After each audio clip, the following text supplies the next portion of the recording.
Got Your Back Pod Stream is brought to you by JL Financial Solutions.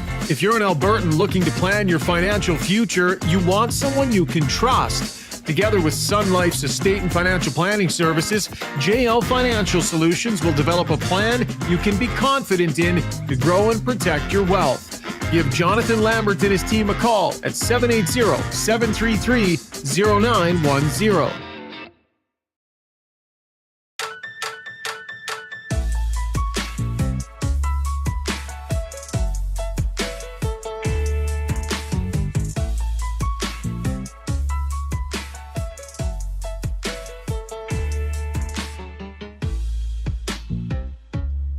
The Edmonton Oilers meet the moment. One win away from the Stanley Cup final. A convincing win in Dallas and a 3-2 lead in the series heading home. What's going on, Oiler fan? You know you're feeling good. Welcome to Got Your Back post-game edition. Jason Strudwick standing by. Chris Sabunia at the controls. Rob Brown will join us in a little while when he finishes his day job. Oh, we got tons to break down, tons to talk about. Coming at you from our long shot studio here in Sherwood Park. Did you know all Oiler game nights during the playoffs, all you can eat wings, $25 a person? Visit Long Shots out here in Sherwood Park. And as always, our show, our program, our pod brought to you by our title sponsor, Sherwood Buick GMC. Last month, the Sherwood Buick GMC team awarded the General Motors President's Club Award. That's given to the top 50 GM dealerships in the entire country.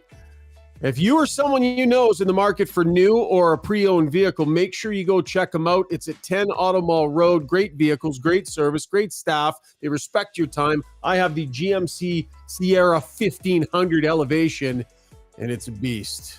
My brothers are jealous of my truck. The boys at DLR are jealous of my GMC Sierra 1500. All right, let's check in with the man, Jason Strudwick. Struddy, you were in the building for the last couple of games. Watch this one from home.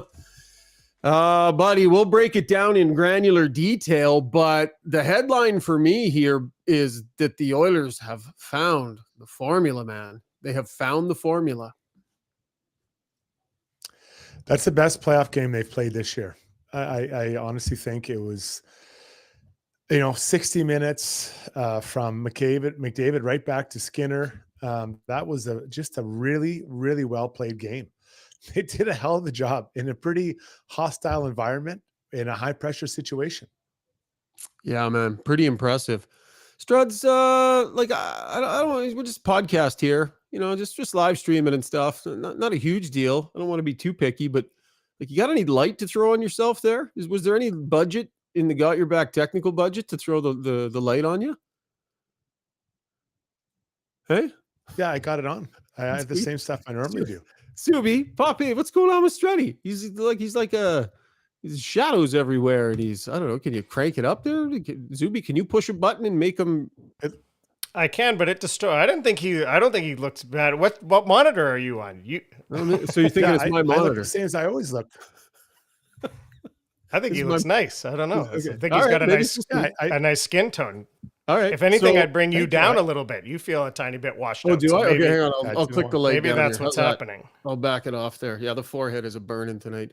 You know what? Rather than spending more budget on the lights, apparently I need to spend it on my monitor so that I can actually see what's going on. All right. Yeah. Sorry, Strand. Okay, you got Your Back visor going with the hair piece, as Dregs said on Ray and Dregs the other day. How'd you like doing the big pod, buddy, with Ray and Dregs? I could tell they're a little bit nervous to start. I thought they were a little bit short with some of their questions, but then I thought they loosened up as it went along. Yeah. So I'd give them a solid B. They did a good job. Yeah, Ray especially. He just gets all marble mouth when he gets around talent like you. Right. Yeah. Star power, right? He's got to get used to it though. He'll get there. He'll figure it out. Well, you did a great job, buddy. You did a great job. We're streaming live tonight. We're on YouTube and we're on Twitter. We got a great crowd already joining us. Zuby is going to be taking in the best of the comments for our Ask Us Anything segment. We're also going to drop in our De Boer's YouTube poll as well. So Zuby is formulating a question. He's going to drop that into the stream right away.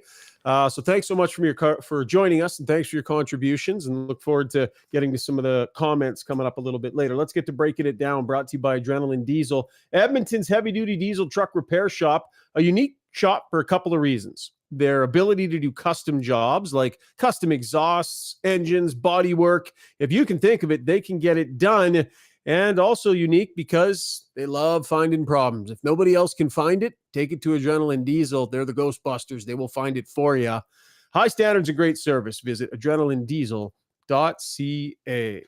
Struds, Connor McDavid said that the power play was going to have to find a way to be a factor.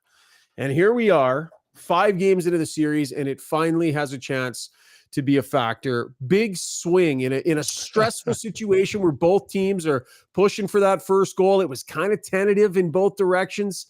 The power play finally wakes up and busts through. It was huge. So, on the night, I believe the Oilers are 2 for 3, Dallas 0 for 2. So +2. You get +2 in the specialty teams, or you're plus anything. Generally speaking, it's going to be a pretty good night for you. So, it was huge. I thought that they were really trying to get pucks to the net, working, and I thought they were moving the puck a little bit quicker on the whole, and then they were finding opportunities to go to the net and get rebounds. And we've talked about Nuge before, and I said for him to get involved, he's got to get inside. He's got to get towards inside the dot, closer to blue paint. In the first goal, he goes to blue paint, gets rewarded with a nice goal. Like, that's how playoff goals are scored. There's very few tic-tac-toe beautiful ones. Man, that other one, that set play was something, like Evan Bouchard recognizing the situation. Dallas Stars were clearly going to try and take McDavid away on the drop pass. And so Draisaitl sets up on the far blue line. Everybody recognizes it's happening, and Bouchard with a laser beam of a pass. I mean, that's great misdirection by the Oilers and a set play there. Yeah, they would have talked about that before. Right. So you see what Dallas has been doing. I haven't really talked about, but they're sending, it's like a 1-1-2. So the first guy swings with Leon, and the second guy, or Evan Bouchard can't try to do both. And the second guy swings with 97. And they were setting that up. Well, instead, all of a sudden, look up and Leon's not there. Where is he? He's at the far blue line. Zinging up right off the rush. You get a chance. And that's just seeing what they're doing and taking advantage of. And that's the adjustment. So, Oilers fans, they got to make adjustments.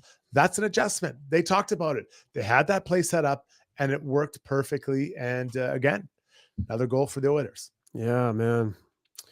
So what do you want to talk about here? Ryan Nugent-Hopkins with a couple of goals. Like, just the guy touches every facet, Struds. He's on the first line. He's on the first unit penalty kill. He's on the first unit power play. Guy makes just 5 and change, like the space he occupies on the cap. I don't know, man. Like, pretty impressive here. Ryan Nugent-Hopkins is flourishing in the postseason, and I know in some previous postseasons he's been a little bit more MIA, earlier in his career, but he's answering the bell big time here. Well, he's been through a lot. Think about that. He's the longest serving Oiler. He's got to be like 12 years now, isn't he? 11, 12 years. Yeah. He's been a long, long time. So he's been around a long time. He's been through some very troubling time or tough times as a player, and he wanted to stay, and he's staying here, and he's now it impacts every part of the game. And it was kind of a funny quote. I don't know if you have it. The Leon Draisaitl talked about him this morning. Shogger, do you have that one from this morning? Zuby, did we pull that from earlier? Draisaitl when he was asked about Nugent-Hopkins? Yeah, I got it. Roll it. I don't know. Have you guys ever seen him make a mistake? I really haven't. So he's just such a smart, good hockey player. And I think he's probably a coach's favorite player in the world, I would say. I love that. I love about that couple of things. I heard that. What I love about it is that, it's, he's saying, and obviously they all know how a player like Nuge is valuable. But I love that he's doing that the game day morning, right? It tells me where their mindset's at. They're not nervous. They're not all panicky. They've been through this before. The Oilers have lost to the last 2 Stanley Cup champions in round 3 and round 2. They know what it feels like to be rocked by good teams. They've been through this already. So Leon, of all the guys, telling a joke on the morning of maybe the biggest game of their year so far, was just massive. I think that tells us where their mindset's at. But getting back to Nuge, tonight you have he scores 2 goals, and then Broberg. So Nuge only, but he had 6 goals, and Broberg hardly played. So again, a little bit of depth scoring there for sure with Broberg. Nuge is maybe that secondary as far as actually scoring goals. Yeah, but that's huge, man. That's huge. Connor Leon didn't have to do it, or at least the scoring part tonight. Pretty impressive. The thing with Broberg, like you're looking for signs, right? That there's some sort of nerves, right? Is it mishandling pucks a little bit, or there's just maybe a sliver of it in the early going. But for him to be dropped into this situation in a series that's, traveling at the speed this one is traveling at, these are fast games. Just really shows, Struds, that there is something very legitimate here with this player. Very, very legitimate. It's to this point in his career, he hasn't really shown that he is absolutely ready for this. You could argue he hasn't gotten the proper opportunity to. But this is big for the Oilers, for Philip Broberg, and the idea that Vinny Desharnais might have a tough time getting back into the lineup here. I mean, that's saying something by the quality Broberg's given him. I'll tell you a moment where I was actually shocked. It was towards the end of the game, and Broberg got on the penalty kill. He played 50 seconds on the penalty kill, and I was like, oh, wow. What? That tells me quite a bit about where it doesn't matter what I think, what you think, what the fans think. That tells me what the coach thinks. Yeah, put him on the penalty kill in the Western Conference Final in Game 5 in Dallas. I was blown. I did not think he'd get out there on the penalty kill in that moment. Now, in a blowout game, yeah, no problem. But I'm talking towards the end of the game. That was a huge moment for him. But 2 players that we're seeing develop in front of our eyes here: Dylan Holloway, Broberg. And they are solidifying their spot on this team for right now, but not more important, as important is next year on this team. And it's going to help whoever the GM is make decisions about his roster construction and costs for these guys next season. Yeah, it's impressive, man. And then he had that sequence too, where sorry if you mentioned it, where he blocked the shot and then helped the zone exit. Yeah. And just real confident, real calm stuff. The other thing to remember about Philip Broberg, Chris Knoblauch would not have much of a book on this guy. He has not had much experience with him, right? He was barely with the team when he came up, went down to Bakersfield. Most of what Chris Knoblauch would be getting would be scouting reports. Somebody probably told him, by the way, if he's playing well, you can use him on the penalty kill too if you want to. Like he would have done that lots in Bakersfield. So he's making these decisions based on not having a book on the player, Struds, and that's not always easy for head coaches to do. We hear about head coaches having their favorites and head coaches having their guys. I haven't really seen that with Chris Knoblauch. He seems pretty wide open to letting new players come in and new guys be his guy along the way here. He's pretty wide open, and his willingness to use Broberg in these ways, I think is, considering his lack of book on him, illustrates it. Yeah, it goes a long ways with the players. If I play well, I'll get an opportunity. And I don't think, again, I think he played some penalty kill maybe last game. I have to double check, but it's the timing of this one, the timing when he went out there. And the big thing about that is the confidence it shows in the player. And he's like, hey, I'm playing well, I get this opportunity. But even tonight, now I know that it's not the most evenly spread ice time when you look at what Carrick and who else didn't play a lot? Was it just Carrick? I thought there was another guy. No, just Carrick under 10 minutes. Brown at 12 and a half. Yeah. So basically everyone was playing and they were rolling those lines. They were rolling the 4 lines. And that is just, and what I saw today, if you didn't look at, if you just took the jersey numbers and the names, it was line after line was just doing the right thing, right? Wave after wave after wave.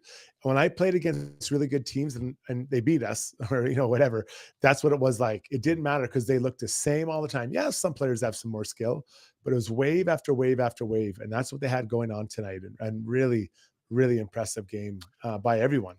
Let's get to the Weiss Johnson sound box. It's warming up. If you don't have an air conditioner yet, now's a great time to look into getting one or service your existing air conditioner before firing it up for the summer. Visit Weiss-Johnson.com for all your home comfort needs. Weiss Johnson, Zuby, you told me before a little bit about the clips that you had pulled, but I can't access that list right now. So why don't you lead the way here, buddy? What did you grab? Well, we got Nuge on the power play and what he saw the improvements there.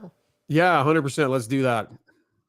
Last game, we had just the one power play, and the way we were working, the way we were moving, getting pucks back, I thought that was a good sign for us, and it just kind of gets back to our roots. And tonight we had a big face-off, make a play, get the puck back, and just, I mean, Bushi obviously let one of his bombs go, and puck's just sitting there. But I think it just starts with work, and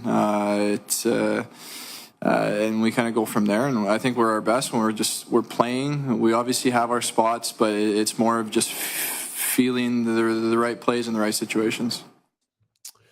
Yeah, they look sharp, man, and that's a huge swing for the power play to finally have woken up in this series. It just gives the Oilers such a massive swing as far as special teams go overall. Zuby, what else you got, pal? We got Connor on his goalie, and we got a good one from Skinner too about his playing the game that's, not a ton of shots until the important ones come. Yeah, let's go Skinner first and then follow it right up with Connor McDavid. Sometimes it's harder playing in games like that and just trying to do your very best to stay mentally engaged, physically engaged. That's about all you can really do. It's never easy. So it's just in my favor, I've been able to have a lot of games like that. The way that we play, I mean, we play so well, especially when we play full games like that you saw tonight. So I've had a lot of practice to be good in situations like this. I thought he was great all night, but particularly in that late kill in the second. That was really big. And obviously coming down the stretch in the third, made some really big saves. We played pretty well in front of him. I thought there was a couple breakdowns here and there, but, whenever there was, he delivered. Yeah, Skinner.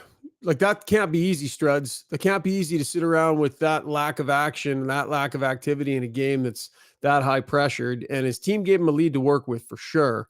But just impressive, the composure despite the lack of work. He was, ready at the right times. He made some really nice saves. Really nice save. I say there was probably at least 3 in the third period. There were, 5 bell chances or 10 bell chances, whatever you want to call it. Then I think there's maybe 1 in the second. He made some really, really key saves. And he was ready for it, right? And he just, it is hard. I think it is better for any goalie to get, 8 shots every period, right? When you're getting as few as he did, especially in the first 2, it makes it tough. Yeah, for sure. Really, really strong performance from Stuart Skinner. So Pete DeBoer, who is great with the media, like, honestly, he's as good a coach as there is out there and being engaging and such, was challenged a little bit tonight post-game, asked a couple of questions in a row about his team not generating a lot, his team struggling, and one hit him here that definitely caught him off guard. If you haven't had a chance to hear this yet, back to the Weiss Johnson soundbox. I've got it here, Zuby. Here's Pete DeBoer postgame. As you're praising the Oilers, did you not think it was kind of a lifeless second period for your team after falling behind and just kind of putting no pressure on them at all? Yeah, I mean, listen, there's always things you can do better. I'm not, you can sit here and question our character if you want. You haven't been around all year. I haven't seen you here all year. So, well, you are. That's what you're doing. So, I'm not going to do it. You go ahead and write whatever the fuck you want. Pete.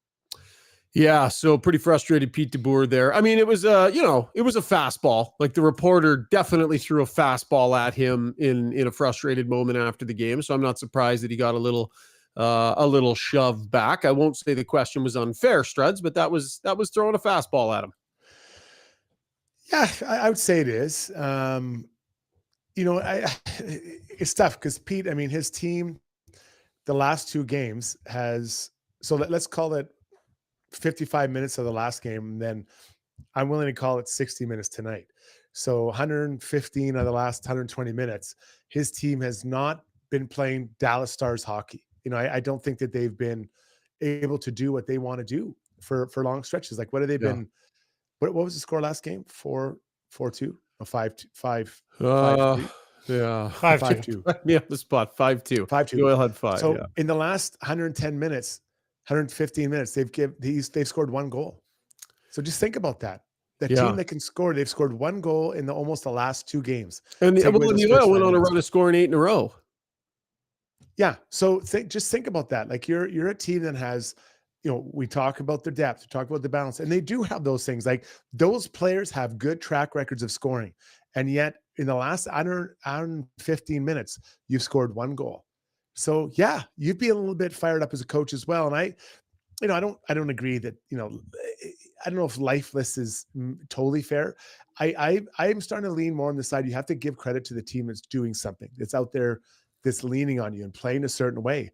And I think they're having a tough time finding the solution to what is happening out there. Now, I have no doubt that the next win is going to be really hard, really, really hard for the Oilers to get against Dallas. But the Dallas Stars have to be wondering a little bit. And Jake Ottinger, same thing, man. Like that's 3 goals tonight, 4 goals the other night. That's 7 goals in 2 games. That's not Jake Ottinger hockey. Not to blame him for these losses. Yeah, no, I know what you're saying, though. I mean, those aren't numbers that he normally puts up. Rupe Hintz, 1 shot on net, 1 hit. Jason Robertson, 1 shot on net. Stankoven had 3. Heiskanen had 4. Who else? Joe Pavelski didn't have any shots on net. 4 attempts. That's a huge one. That's a huge one for me. That guy is around the net. 3. Yeah. Like that's a guy that I think you're counting on to, in these moments, to find some grease, right? That's the guy you're looking to find a little grease. He had actually a really good chance where he cut to the middle and shot it back and missed the net.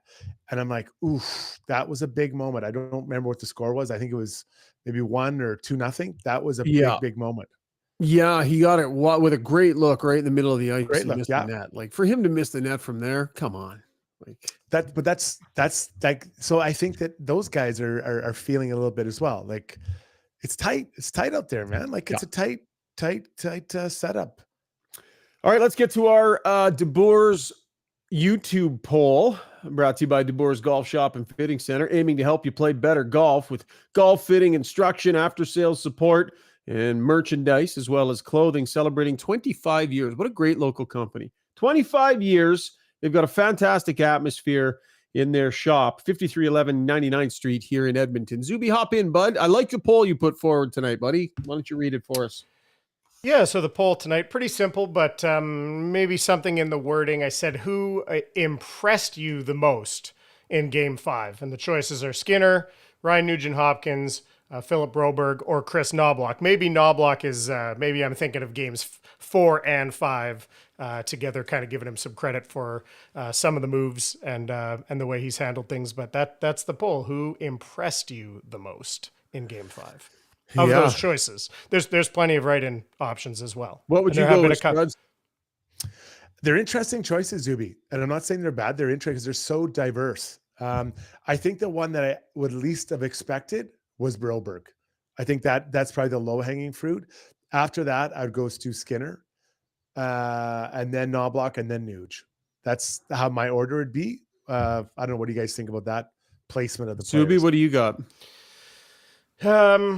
Yeah, it's hard not to put Skinner at the top. I think that's the early leanings here. I mean, he was really good. And someone in the chat did say about how when Stu's at his best, he's square. It's hitting him. He's not a reactionary goalie, right? He's a big guy. He's a positional guy, but he tracks the puck well. How many deflections, one-timers did he save? And they hit him. He had some kicks and stuff. So I'd have him there. And Broberg, that's the one where obviously was he the best player in the game? Not necessarily, but he may have impressed people just because of the situation he's been put into. So I might put Broberg second. That was kind of my... I think you guys are nuts. Ryan Nugent-Hopkins scored 2 goals in an absolutely critical game. One of them was a beautiful shot. The other stat I love about Nugent-Hopkins, because there's not a lot of these every game. We don't ever really talk about this stat. It's takeaways. We have a segment called Takeaways. So the Dallas Stars had 8 total takeaways on the entire night tonight. Ryan Nugent-Hopkins had 3 himself. That's from backtracking. I liked his game. He was all over the ice, both ends of the ice. I thought he was really good. And he scored 2 goals.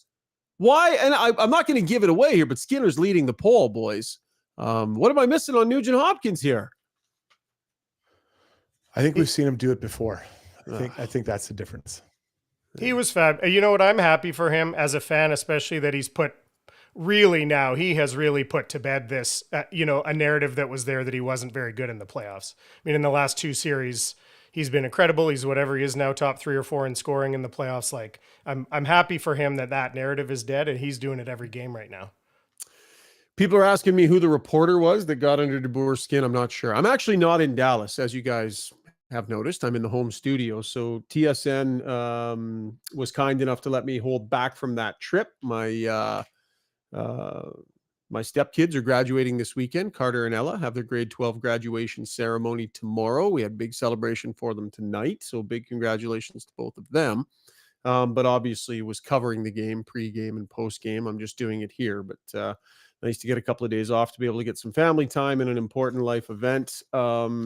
So yeah, but we'll be back on it and in the rink on Sunday night. Should be a lot of fun.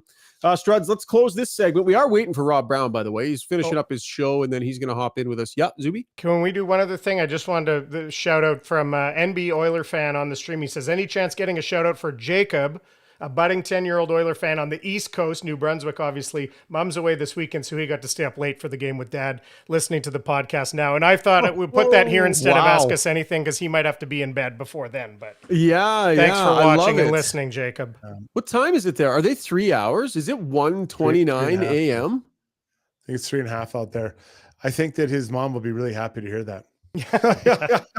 Don't let her rewatch the episode tomorrow, or she'll be able to figure it out for herself. Shane Matheson says, woohoo, go Jacob, in capital letters. Absolutely. Welcome, Jacob. Thanks for tuning into the podcast and the live stream. Love it, buddy. Okay, let's get to, by the way, hit the like button for us. Supposed to tell people to do that more and more and more. We got a great audience right now, pushing 800. Absolutely love it. Not a lot of likes happening, though. I think we're under 10. Zuby, are we under 10? It's not up. I don't think right? 100. I see 108. You see 108? Yeah. Okay, I'm maybe seeing the wrong thing. And it just bumped to 124. Pound that love button. Pound that love button.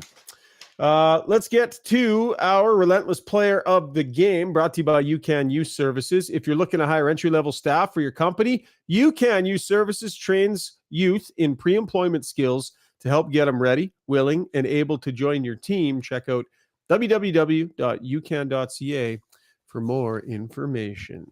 Okay, Struds, who do you got tonight, my friend? Oh, I have multiple players I've crossed out, put them on there, crossed out. And I can't tell you how impressed I was with the way the team played. Mm-hmm. So I'm giving it to everyone. All the players are on that team. I know that sounds like a cop-out, but when you play, and this is why they're relentless. Listen, shift after shift after shift, we saw these guys come out and deliver it. And if you, like I said, if you took the numbers off their back, you wouldn't have known who they were. The way that they were playing in unison, everyone was going. So this is the first. And I don't know if I'm going to accept this. Like, I don't know that Kyle Dubé would have been okay with this. I feel like Kyle would have put your feet to the fire and said, Struddy, suck it up and make a call. When it's a team, this was a team win. And I think that if you're an Oilers fan, you want to hear me saying that everyone was relentless. That was a team relentless victory. You know who else said one of those last night? I would have said the same in the Florida Panthers.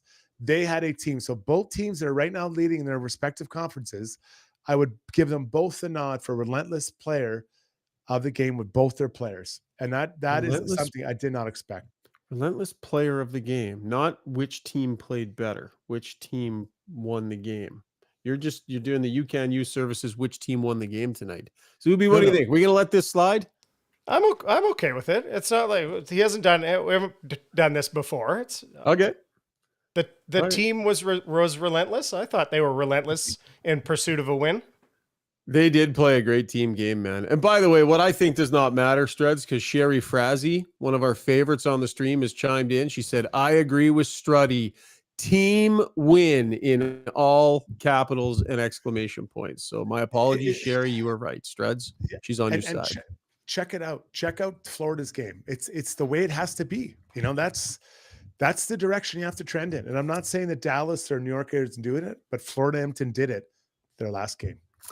All right, waiting on Rob Brown. Probably join us for takeaways coming up next. So we got a quick break here. We got so much more to come. We got brownie points. We got Struddy's World. We got takeaways. We got taking a lap. Our play of the day. Although Struds will probably just say the play of the day is just the whole game. The play of the day is just the whole game because it was such a good game for the Oilers. You want to just do that now, Struds? Just the whole night. Everything.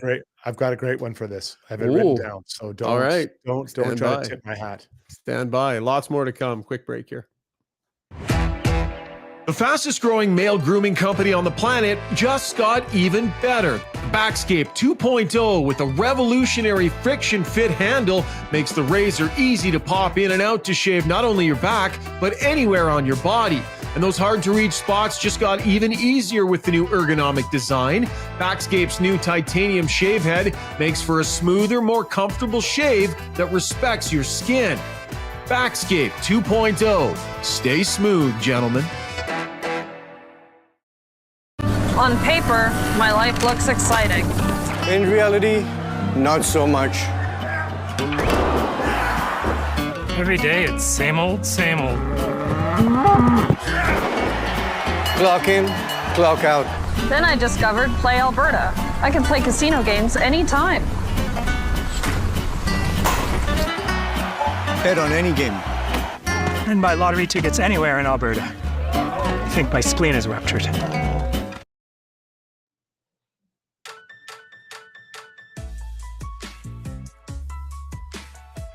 Somebody on the stream named Daryl Sutter says, I would cut my back in a serious way if I tried that Manscaped back shaver thing. No, you absolutely would not. Backscape is smooth. I've used it. You're not cutting yourself. Does a great job. So recommend it. We got a promo code for you.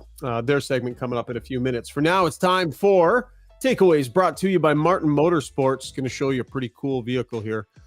Tons of fun here. This is the Sea-Doo Switch pontoon, or the personal watercraft from Martin Motorsports. They will last a lifetime. Those memories when you spend them on the water. Visit Martin Motorsports on either the west or south side of Edmonton to check out top-of-the-line Sea-Doos and Switches. Customize one today and get out on the lake this summer and have some fun. We'll have to get Chris from Martin Motorsports to load one of these up for us, Struddy. Okay, waiting on Rob Brown. Zuby, did he say, what did he say, 10:30, 10:45? Yeah, he said 10:30 originally. I'm watching. He hasn't messaged as he normally does. So, and he's in the home studio, so he'll probably end up hopping in here right away. All right, super. Struddy, let's talk about Chris Knoblauch and his growth from the start of a series to 5 games into a series. It's not the first time we've seen this. We were chatting a little bit about this off air. It's impressive the way he is adjusting on the fly, learning as he goes here. He's competing against coaches that have who have been involved with deep playoff runs. In the case of Pete DeBoer, how many times has he been in the Western Conference Final? Quite a few. He's been there. He's been through this. He's battle tested. With all due respect to Chris Knoblauch, he is not NHL playoff battle tested. Right? He hasn't even coached 100 games in the NHL yet, counting the playoffs. So he is learning on the fly, and he's flourishing, or he's doing such a good job of it. And what I like is that he's, it's like a Rubik's Cube for him. He gets, the start of the series, it's a jumble, and then he takes his time and figures it out. And then by then he has the right combination. We saw at the end of the last series, had the right combination. Now, this series, he started with a little bit different combo. Then he went to the McLeod and Perry with Draisaitl, the third line. We know what that looks like, and it is right now working. So he basically spread the Oilers. I don't like that's what he said. He spread their more quality players through 3 lines rather than through 2. I guess I hate saying that, but you guys get what I'm saying. Well, Some players are better than others. Some are higher quality than others. He put more high quality players in the first 3 lines. I know, but I don't like that. I don't like the way that sounds. But anyway, there's a better word, but I don't have time to find it. So he's learning on the fly and doing that. So, and then even the case of taking out Darnay and adding Phil to get his, a little bit more speed, a little bit more tempo from the back end. So he's figured it out. And, he's probably growing with confidence because what he's done is working. Now he's not on his own. He's not on an island. He's talked about leaning on Ken Holland. He talked about Paul Coffey on Saturday night, talking to him before they went to bed, still not sure what they're going to do Sunday night. So he's growing in front of us. And I don't think we can undervalue that. And even look at the other coaches. Mark Stewart never coached in the NHL as a coach. Paul Coffey won a lot of Stanley Cups, never coached, I don't think, in the NHL as a coach. So there are 3 coaches. Now, Gully's been around, but 75% of them, this is their first trip through as coaches in the NHL Western Conference Final. Yeah. So everything about his demeanor is calm. I mean, you listen to him talk, measured, takes his time, thinks about what he's going to say. He's careful. He will answer questions, and he's calm. And then it doesn't surprise me that when he has these lineup decisions to make, Struddy, that he's talking to 15 or 16 people. I mean, what did he say the other day? Like, he just talks to a pile of people and takes in all of these different opinions and then formulates and does what he does.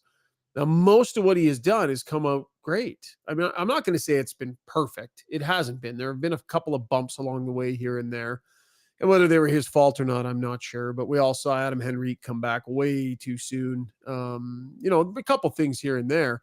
But the big ones, the adjustments, the main things, he's kind of – now, is that a product of how much of it is he's got good players? When you have good players on a deep team that aren't playing, when you put them in, there's a good chance they're going to do good things because they're good players. So how much of it is just having a deep team to work with too, Struds? No, I think that helps, but let's keep in mind, he had the good players at the beginning of this series, and it wasn't working the way the lines are set up. So let's go back to Vancouver when he loaded up the line. That was the wrong choice. It was not going to work, and those are a lot of good players together. Same group of players, basically. Maybe no Henrique, and I think he can't be his contribution to this team cannot be underestimated. But so he's now got these group of guys that if he makes a play or makes a decision, he's not afraid to tinker if it's not going right. And I think that's the biggest thing. Like who amongst any fan or media was saying, you know what we need to do? Put Perry and McLeod, 2 guys that sat out with Leon Draisaitl, our second best player. I advocated for Perry to come back in. I wasn't asking to put him beside Leon Draisaitl. I'm not going to, for a second, take credit for that one. And that's really impressive that he's done that. And then getting the players to buy in. Wherever you are, just buy into what you're doing. And they've done it. For the most part, they've done that. Not for the most part. They have done it. They can see the players are buying into what he's asking them to do. I like this comment here from some stranger. He's not stubborn like all others. I think, Struds, a lot of coaches can show a bit of stubbornness. I talked about favorites before, maybe being willing to write certain guys off that, they don't have a history with, those sorts of things. Chris just seems so wide open to, everything and anything, whatever might work, right? Like, it doesn't matter. It's like every player has a clean slate in the moment. I just look at Darnell Nurse, right? Darnell Nurse plays 22-38 tonight. It wasn't so long ago he was like 16, 17 minutes in these playoffs, right? So Chris Knoblauch and Paul Coffey, they see that he's going. So, hey, you just read what a player's giving you in the moment. When you don't bring in your past issues or preconceived notions, you just pay attention to what's going on right in front of you. And I think by nature, he's a pretty humble guy. Like, I bet if we asked him whose idea was that line, if it wasn't his, I bet you he'd tell us, oh, yeah, that was so-and-so that suggested that, right? Because I think he's so humble by nature, but he's not stubborn in his bench decisions, in his lineup decisions. He seems to be completely willing to set everything else aside and just do what makes sense in the moment, Struds. And in your experience, you tell me, I don't think all coaches are like that. No, they're not. They're not. And I think that part of his advantage is he doesn't have a long history with the club. So he doesn't have those deep-seated experiences with this line or this player or this player. Like he's getting to know these guys during the regular season. Well, he got the team when they were just a complete mess. And then he brings them in and he gets them going. And then he's kind of learning, getting to know them all. You don't get to know a player in 80 games. I'm sorry. It takes like really get to know a player. Like, how well do you think John Cooper knows Kucherov or Stamkos or Hedman?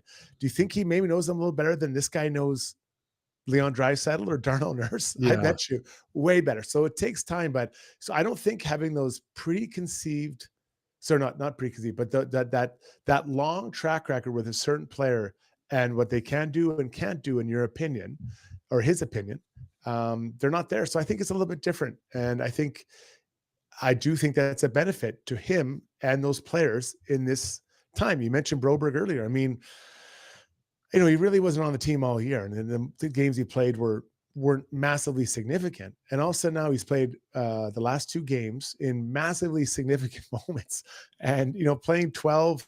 I know it's only 12 minutes, but guys, that's 12 minutes. There's only 24 players in the world that are defensemen playing in this game, and there's some very elite defensemen playing, and he's one of them. He's in there playing right now and doing very well, holding his own in a tough moment. Yeah. And I think that the Paul Coffey situation too, right? I think it probably, would have taken a bit of finessing, and it sounds like they get along great and that everything is all good. But for a first-time head coach to have a Hall of Fame player, one of the greatest defensemen of all time, an advisor to the owner sitting there on his coaching staff, you could suggest that with the wrong head coach might not work so great, Struds. But it seems like he's the right guy to have absorbed whatever came with that. And Coffey has been great. I'm not saying that he hasn't, but that was a unique situation that might not work with just anybody. Well, we talked about at the beginning, what is Paul Coffey going to be like as a coach? You know how we didn't know, because he's never done it.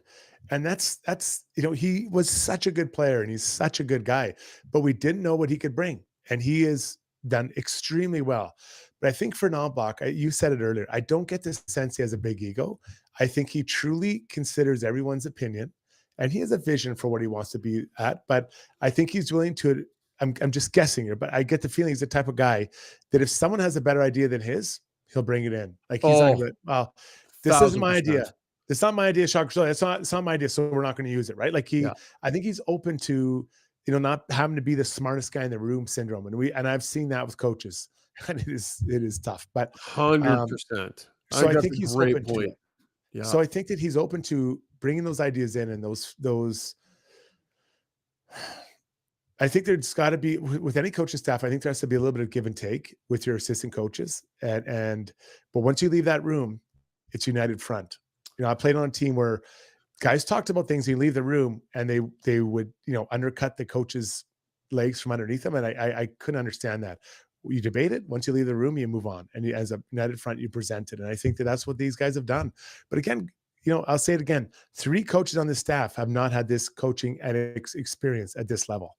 3 out of 4. Yeah, that's unreal, man. And you talk about him being willing to give the credit.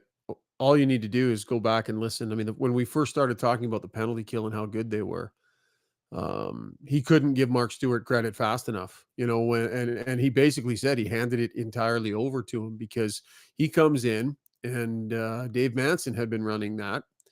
And so obviously Mance is gone. That's not necessarily something that Paul Coffey, the new D coach, is going to take over. He's got his hands full with everything that he had to work with the blue line. And that wouldn't necessarily be Coff's specialty.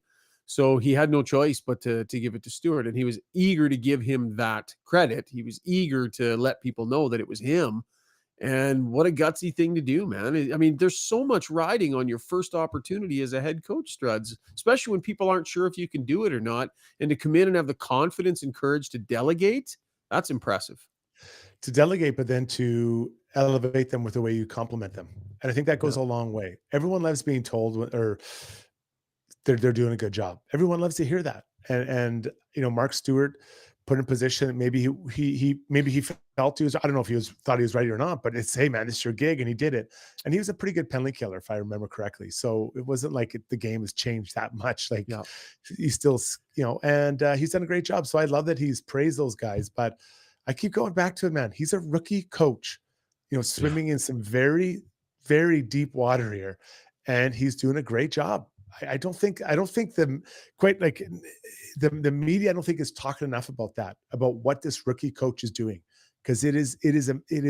We've been talking incredible about that it a he's lot, man. I've been doing hits with Gino every day. We've been talking about it on Sports Center. We've been talking about, I'm not sure what everyone else has been talking about. Yeah. We've been talking about it a lot. So That's great. It's because it's a huge story. I think that story is as big as what Stu Skinner does. I think it's as important as the penalty kill for the Oilers. It's huge. It's a huge moment for him and this team. let me ask you this, because some people are chatting about it on the stream. There is a development happening this last couple of games, and it's kind of like got me thinking even a little bit into next season. There's a significant development that has happened the last 2 games, and I don't want to overread it, but Brett Kulak looks pretty good over on that right side. Like, he's handling that pretty well, Struds. What do you think? So what? So what are you saying? I'm saying, yes. if he shows he can do it, man. Like, Brett Kulak is a third pairing defenseman all year, and then the playoffs start, and he's a second pairing defenseman. I don't know how he does that, but he's done that a couple of years in a row now. So what I'm saying is, if the Oilers are whiteboarding their blue line for next season, what are the chances that Nurse and Kulak are on the whiteboard as the second pair behind the other 2 guys? And now you've got some things to think about with Cody Ceci and whatnot. It's probably more of an off-season discussion, Struds. But you tell me, is this Kulak on right thing not looking legit? He's moving so well, and he's so strong on his feet. So listen, there is going to be a spot for Broberg next year. I'd be floored if whenever this is over, Ken Holland says, well, he'll come to camp and earn a spot. He will have a spot. One, I think he's showing he can do it. 2, his cost, right? What is he, $1 million? I don't even know if he's whatever he is. Let's call it $1 million. For sure. So, and then Darnay, he's not, I don't know. He's not going to price him. He could price himself out of this team or off this team. So they got to find some savings somewhere. Yeah. And, that third pairing could be Broberg and whomever next year. For sure. Okay, Rob Brown's going to be joining us sometime in the next 5 minutes or so. That was Takeaways brought to you by Martin Motorsports. When we come back, Struds and I are going to get to Struddy's World, and then we will see if Brownie has time to hop in at that point. I'll probably let you and Brownie finish the podcast off, Struds, and I'll get to the family gathering that's happening. But we still have a ton coming. By the way, our number on the stream is spectacular. Over 900 people joining us live right now. That's just on YouTube. Never mind what's going on over on Twitter. We love you. Thank you so much for staying with us here late into the night, just about 11 o'clock. But why wouldn't you, right? Big, huge win for the Oilers. Fans are excited. They want to talk hockey, and we're going to keep doing tons of it. Lots more to come. Struddy's World is on deck when we come back. The Brindley family has made it their mission to create the best tasting flavored rums on the planet, and they've knocked it out of the park with their Shipwreck rums. Brewed off the small Caribbean island of St. Kitts, their spiced rum is aged 4 years in bourbon barrels and infused with natural vanilla. Their Shipwreck vanilla is blended with natural Madagascar vanilla, giving it incredible smoothness. One sip and you'll agree, it truly is a vacation in a bottle. Available at your local liquor retailer. Please enjoy responsibly. Long Shots Golf is the destination for both golf enthusiasts and sports fans. Top-of-the-line TrackMan simulators provide a highly entertaining and accurate golf experience, while a full-service sports bar loaded with big screens and scratch kitchen make it a truly unique destination. They have locations in Sherwood Park in Edmonton. Experience the best indoor golf and sports bar in town.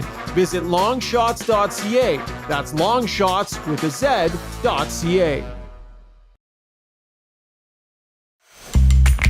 When you make a mistake, heads should roll. It's not right. And I'm here. Someone has to put their foot down. Now that I say it out loud, it does sound a little crazy. Gotta look good.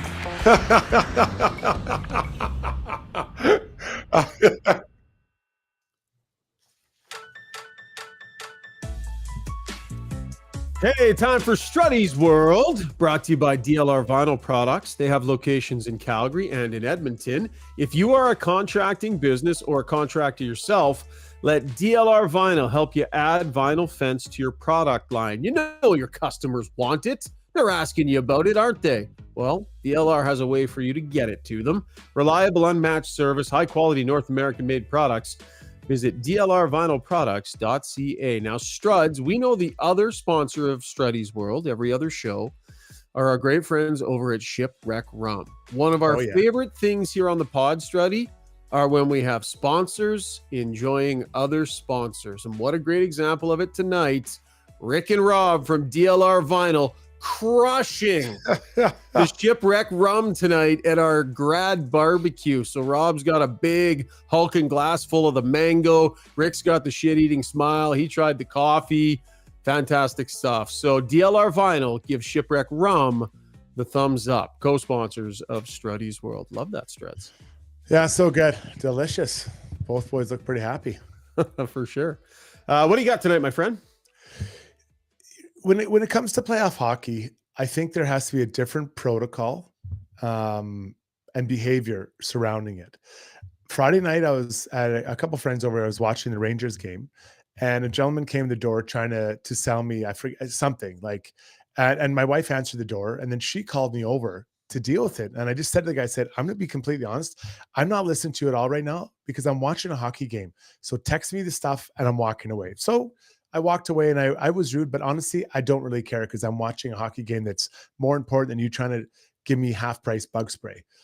Tonight, again, we had some friends over, we were watching it, and I was sitting there, and all of a sudden, you know, my wife and some of her friends start talking about an event they want to go to and things they want to do.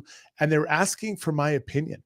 And I was trying to be, you know, somewhat friendly. You guys know I'm pretty fun. But at some point I said, you know what, guys, I can't do this. I can't listen to you guys talking about this and asking me questions. You can talk all you want, but don't ask for my opinion. If I want to go to this place or that place, I don't care. Right now I'm watching a hockey game. Mm-hmm. So whether it's a wife, a husband, a partner, a girlfriend, the dog barking, I think we all have to understand there's a certain level of behavior that's required during a sporting event, and don't ask questions of those that are really watching it. You can talk all, I can sit in a bar, everyone can be screaming and talking, no problem. I just want to watch the game. But guys, Zoobs, Shogger, they're asking me questions. Do you want to go golfing tomorrow? I don't care. I do not care about any of that stuff.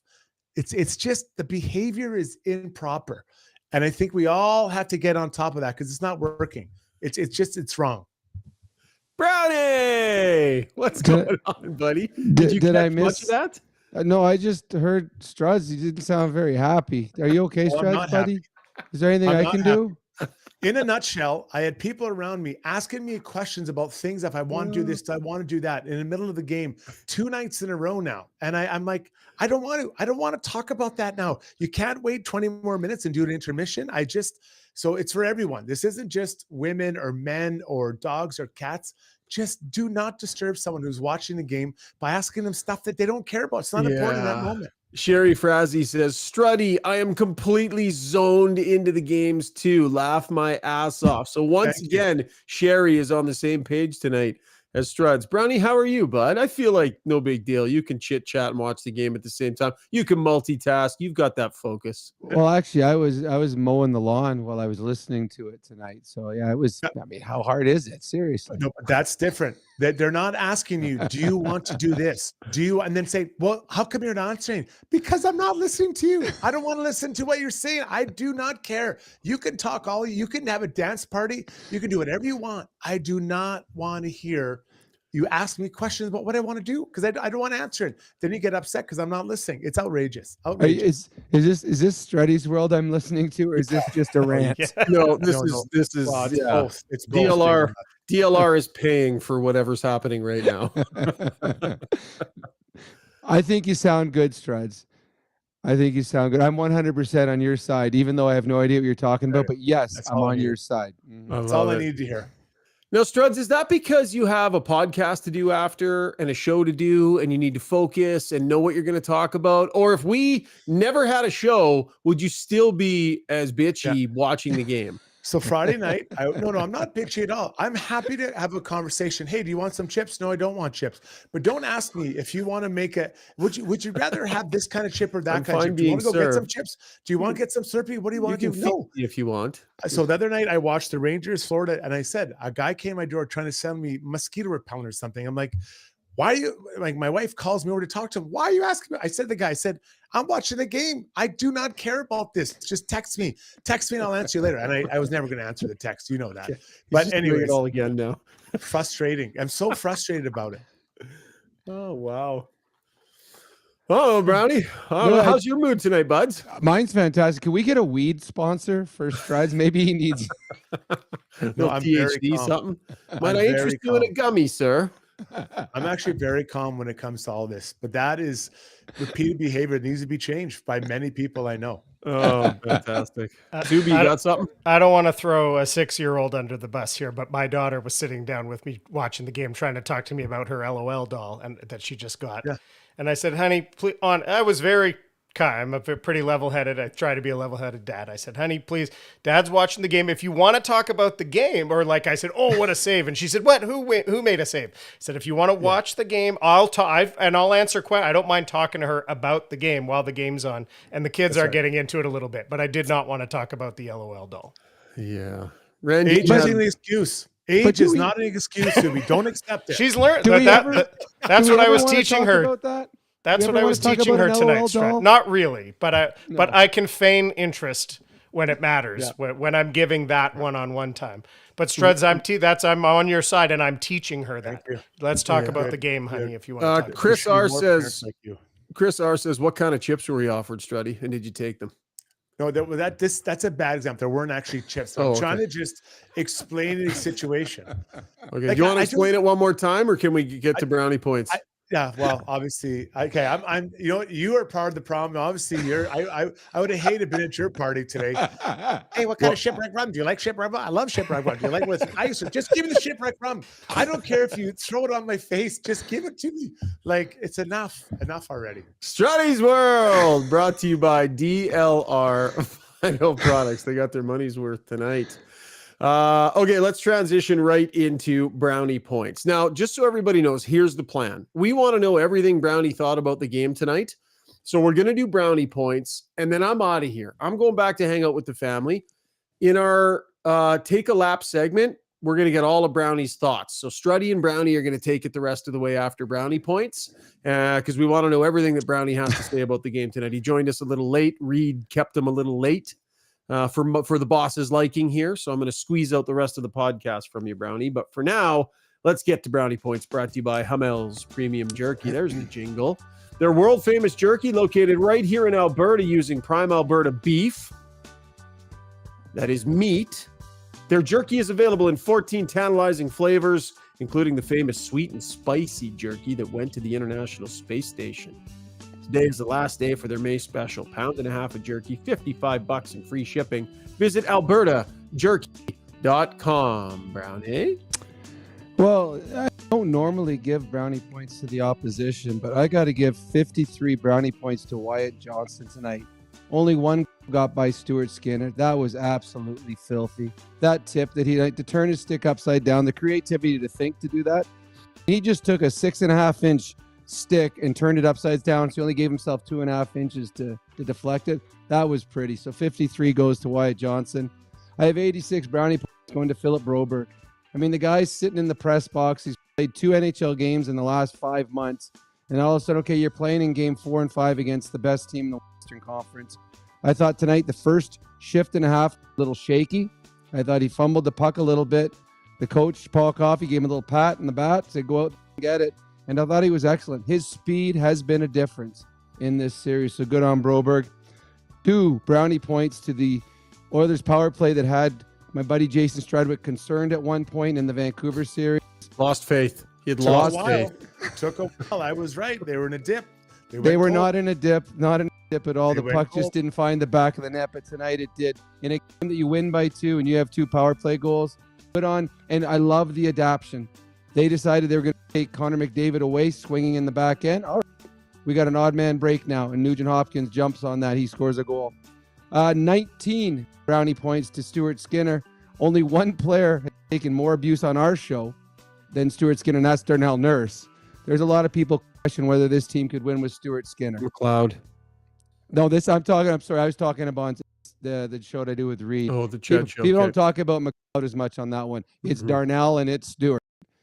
Stuart Skinner, since his reset, has been excellent. And again, tonight, the Oilers were the better team, but there were a number of times tonight where if Dallas scored, maybe they get a little bit of momentum. Stuart Skinner was awesome. In the final one, I got 29 brownie points for Leon Draisaitl for calling Ryan Nugent-Hopkins the teacher's pet. That made me giggle. That clip this morning made me giggle. So a special shout out to Leon for making me laugh in a stressful situation of the Stanley Cup playoffs. Leon had a pretty good sense of humor. Great stuff. Brownie's World brought to you by Hamel's Premium Jerky. Lots of chatter in the YouTube chat about Hamel's Beef Jerky. People asking for it to be shipped Canada-wide. Unfortunately, they can't ship Canada-wide. There's some regulations about doing that. But for anybody here in Alberta, it's fantastic stuff. So highly recommend it. And they always got good deals going on. So and there was love. What's that? There was something else out on the stream too. Someone said they were going to place an order tonight and they wanted to know your top flavor recommendations. Well, the sweet and spicy was pretty unreal. Brownie, which one did you like? Teriyaki. Yeah. That was my favorite. Actually, I've liked them all. I had some actually while I was watching the game tonight as well too. So it is excellent. All right, gents, this is where I bid you farewell.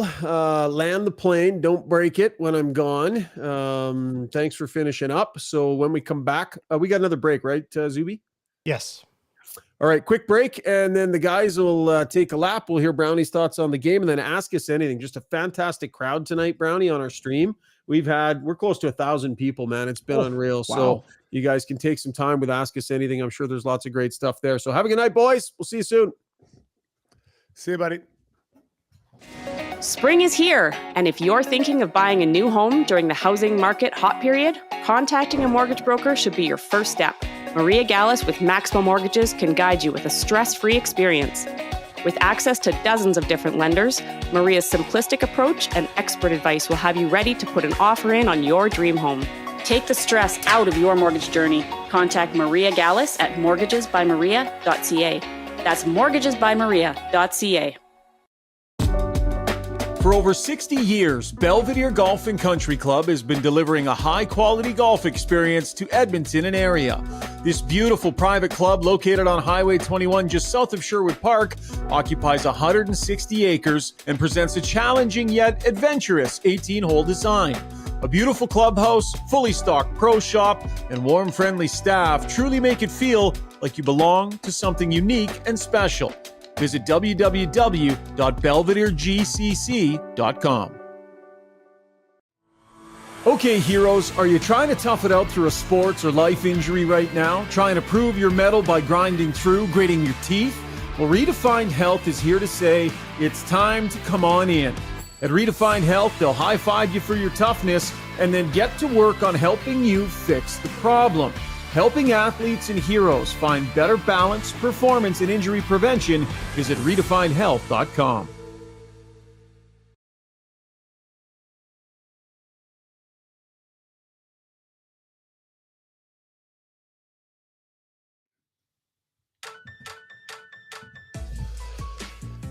Let's clean up those backs, everyone. Time for Taking a Lap, brought to you by Backscape. The fastest growing male grooming company on the planet just got even better.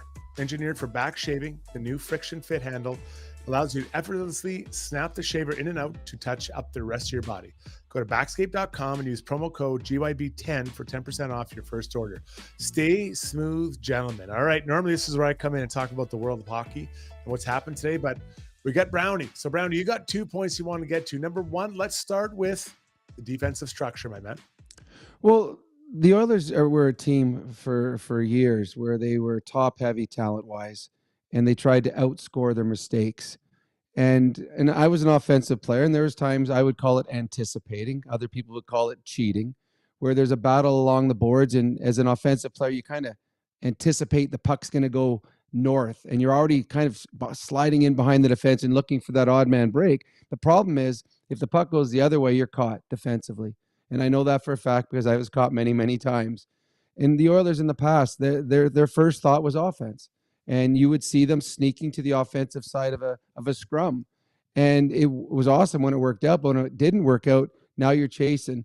The Oilers don't do that anymore. The Oilers are on the proper side defensively. There was a great example in the neutral zone today where the camera was tight on them and Connor was on the ice, and you could see where he was on the offensive side. He circled back, got on the proper side defensively. So if the puck came out, he was there. And that is just from top to bottom, this team does that all the time now. And that's why they're winning games 3-1, 3-2. They know that they may give up a little bit of offense, but they are a good enough team that if they keep their defensive structure and keep it to 2 goals or less, they're going to find themselves on the right side of the score clock at the end of the night. So I think defensively, their defense and their penalty kill, and if this team goes to the Stanley Cup Finals, it'll be on the back of their defense. And that's not something, Struds, that we would have said last year or the year before. They're not trying to outscore their mistakes. They're trying to make fewer mistakes. And that's something we've talked about for a long time, right? I think since the day one of this podcast. And you know what I think is interesting, Brownie, is that what's happening now is that when someone isn't on the right side, it sticks out like a sore thumb. Yep. And I don't even think that the players know. And I'm guessing sometimes the coach doesn't have to say anything. He'll be like, hey, Brownie, you got to be on the right side of that puck. Or more importantly, the player himself knows, and he doesn't let that happen again. So it's become a culture thing. This isn't like we're hammering on each other. This is a culture thing. And I think that's a big difference we're seeing. I love that you brought that up because we hadn't talked about that earlier. And like I said, I thought this was the best game they've played in the playoffs tonight. It was 60 minutes. And you look at the last 115 minutes, the Oilers have given up 1 goal, right? 1 goal in the last 15 minutes of 115 minutes of hockey. They've given up 1 goal against Dallas Stars. Yeah, they're winning the proper way. It's fantastic the way they're doing it, and I agree. The Dallas Stars are not getting any easy opportunities. Everything is contested, and that makes that's tiring. And when you don't have the high end skill like a Connor or Leon, and you have to work for every. That's why you're only scoring 1 goal, 2 goals a night, because the Edmonton Oilers aren't giving you any freebies. Number 2, the power play of the Edmonton Oilers. What I've seen here, every team comes in with a plan on how to not stop the Oilers power play, but how to slow it down. And a great example tonight was the first power play the Oilers got. They decided they hadn't scored yet. So what are we going to do? We're going to take the puck to the net. They win the faceoff, goes right out to RNH, immediately throws the puck on net. They recover it because the Oilers are the best puck retrieval team in the NHL. They get it back to the point, and then a shot from the point with Bouchard. So they realized the Dallas wasn't giving them the cross ice, so they adapted. They decided we're taking the puck to the net. And then the second goal by RNH, and this is the one I like, when Connor McDavid gets the puck in his own zone on the power play, he's carrying it in. It's 100% that the Oilers are going to set up in the offensive zone. You can't stop them. So the Dallas Stars, like the Vancouver Canucks, decided we're going to take that away. And this is where the Oilers adapted. Okay, that forward who normally would be standing on the blue line is now swinging with Connor. Well, now we're just going to line up 3 across. Bouchard throws an absolute bomb rocket all the way from his own goal line to Leon at the blue line. Now the Oilers have numbers, and they have 3-on-2. Caught 2 Dallas players in the neutral zone who were trying to take away the pass to Connor McDavid, and Nugent Hopkins gets a wide open breakaway. So the Oilers are the most skilled power play unit in the National Hockey League. But what you love about them is they will adapt. If you take something away, we're going to find another way to beat you. And tonight, they found 2 ways to beat the Dallas Stars. It was a 3-1 hockey game, 2-goal difference. The Oilers scored 2 power play goals.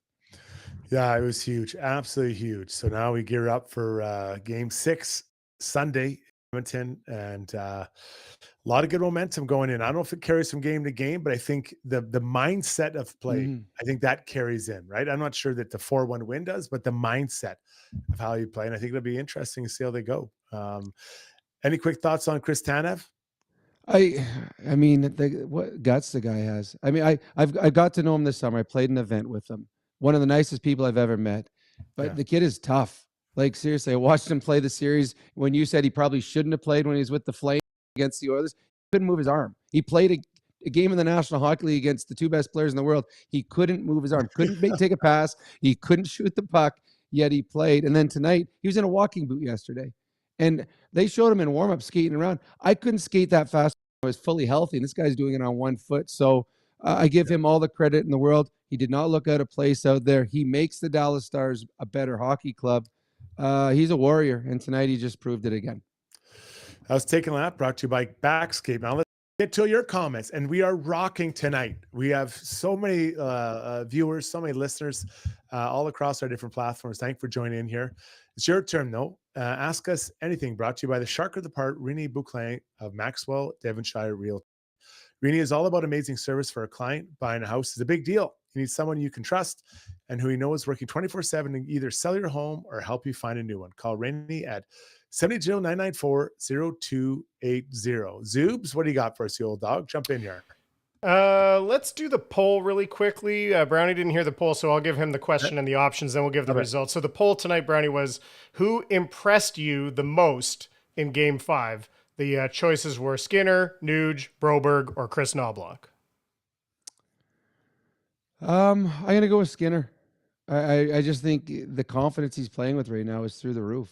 And he's not diving or trying to make these incredible saves where he's out of position, having to dive back the other way. He's just in the right position. He's reading the play well.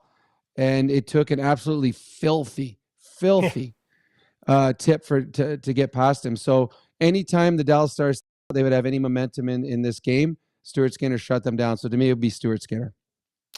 Okay, well, the poll largely agrees with you. Skinner received 48% of the nearly 700 votes, by the way. Pretty awesome. Huge numbers on the stream tonight. We've had 2,500 people, 940 right now, 2,500 total have visited the live stream just on YouTube tonight. So it's been an awesome night.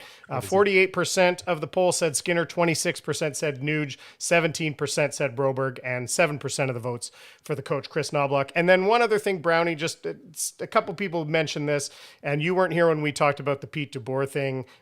Someone saying, Rob Brown, why were you defending what Pete DeBoer said on Ched? Do you want to get into that briefly here? Well, yeah, he's sticking up for his team. Someone was calling at his team for being lifeless. I'm like, he was angry. He just lost a game. He was frustrated, and someone calling his team out. Yeah, I had no problem at all with what Pete DeBoer said. None at all. I thought it was a silly question. Okay. Black Havoc 14 said Wyatt Johnston had a great goal for Dallas, but I think their cherry picking days are done for the year. I noticed it a little bit in Game 4, but I didn't see much of it tonight. Struddy, have the Oilers done something to minimize that? Yeah, I think what they're doing is their forward is not getting beat up the ice to create an off-man rush. And so that what I call it, the term I use is reloading. So you reload. So if they send two forwards out there, which is usually just one, but if they send two, you have two D-men back there, but then our other forward is getting above their next guy coming out. So now it's not an on-man rush, and the D-men are happy to or more comfortable to stay up on the blue line and try to play a tighter gap. Brownie, Bill Hampton says the Stars look tired and lacking imagination. How much of that do you think is, and I would agree with that. You could tell me if you do or not, but also do you think how much of that is what the Oilers are taking out of them or taking away from them? But there was also some discussion on the stream about that should the Oilers be thankful to the Avs and Golden Knights for that as well? Well, yeah, they had a tough first round series. Dropping the first two games on home ice certainly extended that series. They played a very good Colorado team in round 2, and it took a lot out of them. I think a lot also the Oilers are playing well. The Oilers aren't giving up anything. I think sometimes, and go back to the Pete DeBoer's thing, I think they talked about that Dallas wasn't good in the second period. I think you're taking away something from the Edmonton Oilers. I think the Edmonton Oilers played so well that the Dallas Stars didn't look as good. So to me, it's more on what Edmonton has done in this series thus far, especially the last few games, and less what Dallas isn't doing. I think the Edmonton Oilers have been the better of the two teams the last two games, and they have shut down and contested everything that Dallas has tried. So to me, it's not so much of Dallas looking tired. I just think the Edmonton Oilers are just giving them absolutely nothing right now. It's a credit to the way the Oilers are playing. Brownie, you might have, was there any information about an update on Corey Perry's injury? Obviously he came back and finished, but that's the kind of thing, if it was a shoulder, could be a problem after the fact. Is there any update, and would you guys have a guess on how they might tweak the lineup if he couldn't go in Game 6? I have no idea. I'm like you, I'm about 4,000 miles away from Dallas Arena. I mean, you could speculate. It looked like his shoulder. I've played with guys. I had a guy in Pittsburgh named Troy Loney that he would get hit and his shoulder would pop out and he'd go back into the back of the dressing room and they put it back in place and then he'd come and play. I'm like, oh, that is so gross and so painful. So I have no idea what it was. It looked like upper body shoulder. He came back and played. I can tell, and Struds will attest to this. You right now, as an Oiler player, are one game away from playing in the Stanley Cup Finals. You will tape an aspirin to any injury that you possibly have right now. You are not missing it. So I don't know what's wrong with him, but he will tell the trainer, I'm fine. Yeah, but your arm is hanging. I'm fine. Don't worry about it. Just give me my sweater. I'm going back out there. He's tough too. You don't play 200 NHL playoff games unless you're tough. He was not coming out of this lineup unless they yanked him out. We're at 950 on the stream. I think we have to just keep going no matter all night until if we can hit 1,000. Because usually we're dipping here. We got people still coming in. Okay, Penner's Pancake said, let's give Cece some love too. He had 2 vital sticks in lanes, breaking up grade A scoring chances. Struds, what did you see from Cody? We haven't talked about him very much tonight, which is probably a good thing. It is. I think his game has really taken a step north here in the last number of games. I think he's not sitting back. He's more out in the areas to make plays. And there's one specifically where he just kind of, puck was wide open in the front. The guy turned to take a shot and he got a stick on it. Like he's really in the right place at the right time. And that is kind of what Cody builds his game around. He's not a real physical player, but he's definitely in the way. He's making people change their shots and defending really hard. And that's what he does well. He likes to defend. He likes to play hard in his own zone and make those plays. So I think his game is upticking for sure these last 3-4 games.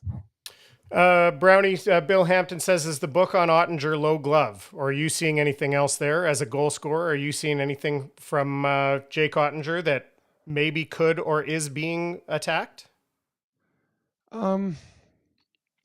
It's hard to say. It all depends what angle you're coming in on. To me, I always went the same spot. I went top glove. I don't care how good his glove was. I went with my favorite shot as opposed to what the goalie's capable of doing. Just trying to think of the goals today. I mean, Nuge beat him, that's a shot that Nuge doesn't usually take. Nuge is usually short side, but maybe just the angle he's coming in. I can tell you this, that every goal that has been scored on Ottinger in the last 3 months would be on a reel for the players to see. And they can see, okay, here's his tendencies. Here's where these goals are going in. So they all know where it is that they can shoot. But most goal scorers will have their favorite shot. And if they are going down on a goalie and it's one-on-one, they're going with their strength and thinking that their strength is better than the goalie's strength. So we got one more for us, buddy? Yeah, last one. This is kind of, you guys don't have to make this big, but it's kind of a bigger thought. But there were a few comments on I want to bring up. Bobo Fett said that it was in praise of the coach. Excellent deployment with roster tweaks and in-game management. Knoblauch has been a huge upgrade tactically. One Man Sports Hernia says, Woody was great for us, but the difference with Knobs is becoming obvious. And Curtis P. said his trust in players is the biggest change from Woody. This is a huge topic. You don't have to go that deep on it, but what do you guys see as, you could both answer on this. Brownie, you could go first. What's the difference, and is it showing itself in these playoffs between the two coaches? Well, yes, in some regards. So let's go to a Broberg. Broberg was a guy that if he made a mistake under Woodcroft, he didn't play anymore. And there was one game he made a mistake. He was sent to the minors straight away afterwards. Tonight, I thought the first shift and a half, couple shaky moments, little talking to by the coaching staff, and he was right back out there playing. So I think as a player, you can't play in fear of making a mistake. If you feel if I make a mistake, I'm not going to play anymore, you play tentative, and then you're not as effective. And the one thing that I've seen with Knoblauch is the guts that he has to make the moves that he's making. This is like he's pulling guys out of the lineup that are playing well and putting other guys in, and everything has worked. So that, and the third one, I guess, would be the calmness. I like playing for a coach that if I turn around, he looks completely in control. And I'm like, okay, we got this. He's got belief, so I got belief. So I think that's the biggest thing. There's no arrogance about him. He just seems like you ask him a question, and he'll just go, okay, yeah. I don't think there is an arrogance or an entitlement about him. I think he's appreciative of where he is, and I think that carries over the way he treats his players. I think the players respect that. What do you think, Struds? The last 2 games, he sat out a 20-goal score. Yeah. Right? But 20 goals sitting out. Hey, you know what? We're good. We're just gonna sit this guy out. And pretty crazy. Vinny Darnay, a huge part of their PK. Yep. Many, including myself, thought he was a massive part of it. Mhm. The PK. Pull them out. 20 goal scorer and a guy who regularly started the penalty kill for your team are sitting out. Those are massive set of nuts on this guy. I mean, Brownie, I said earlier, he's a rookie coach, man. This is a rookie coach who's doing these things. So I honestly think that, maybe, and I challenged Shagar, and he said that he has been talking about it. I think outside of Edmonton, people aren't talking enough about the rookie coach. I really think that he's done a great job. Oh, 100%. He has been excellent. Everything he's done. I mean, we've talked about it when he's doing this, and we've questioned, I'm not sure about that.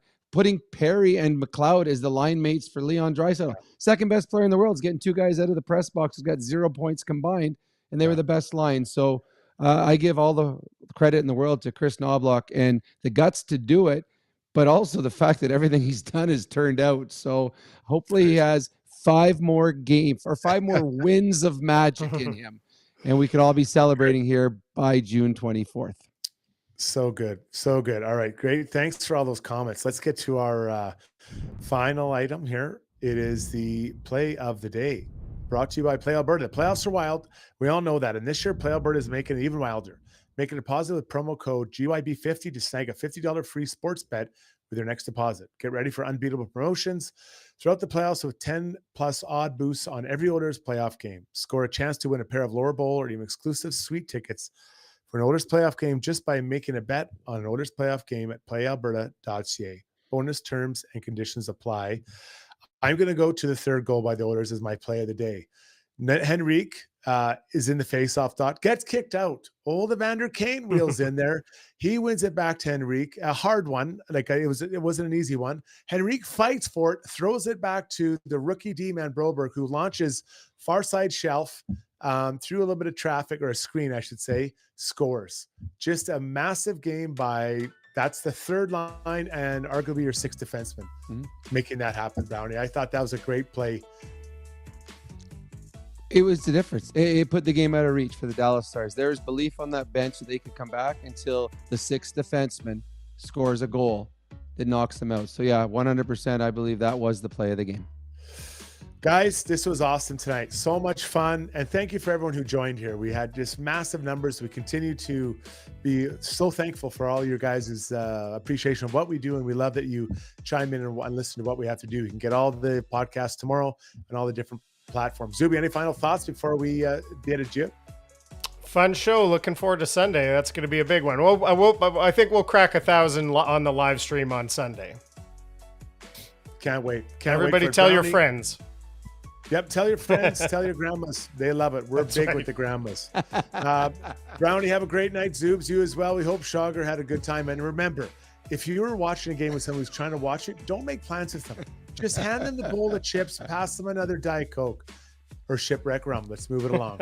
Thanks for watching, everybody. Thanks to our sponsors. We'll talk to you Sunday night, hopefully, about a closing out victory of the Western Conference Finals.